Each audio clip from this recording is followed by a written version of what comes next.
Hey guys, Professor Bill, Comic Book University, and Vampirella, issue number 1. Hey, don't forget to check out all of the different variant covers. The back of the book shows you all of the variant covers, like 3 pages worth of variant covers in here, and just bang, bang, bang, all this good stuff, man. And this one's a wraparound. I know everybody wants to get their hands on that Alex Ross cover, if you can. Hey, one place you might be able to get your hands on that is Gotham Central Comics and Collectibles in Mississauga, Ontario, Canada, where you can get the exclusive variant cover there also. You can see this and where to get that comic book in your in the back of the book. They'll show all the variant covers. There's contact information in there. Anyway, let's talk about who made this comic book, and then we'll start talking about the book itself. So we got Seduction of the Innocent, Book 1, The Yellow Brick Road. Writer is Christopher Priest. Ergun Gunduz is the artist and colorist. The letterer is Willie Schubert.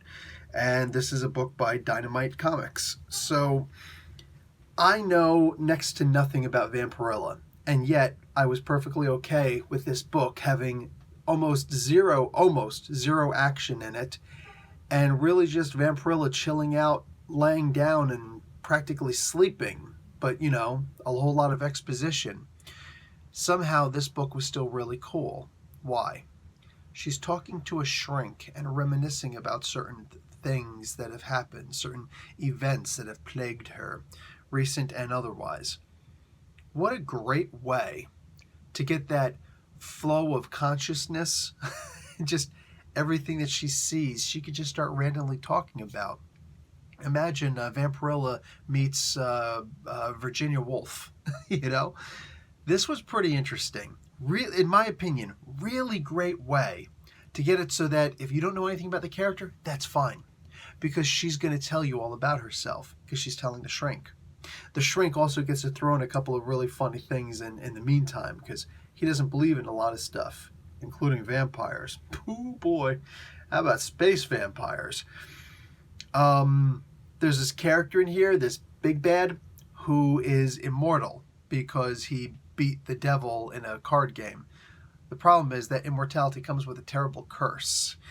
I enjoyed this comic book. I really did. Even though there was very little action in here, most of it was just her laying down on a couch and talking, a couple of silly quips back and forth, and me not knowing very much about the character. But I know that I will learn everything that I need to know about the character, and everything new that shows up in this comic book is going to be something interesting. It's going to be something that we're going to be able to understand because it will be exposed to us, espoused, and it will feel perfectly natural because it's just her talking to her shrink. That's a pretty novel idea. It's a pretty comic book idea. Anyway, guys, I'm out. Professor Bill, Comic Book University. Class dismissed.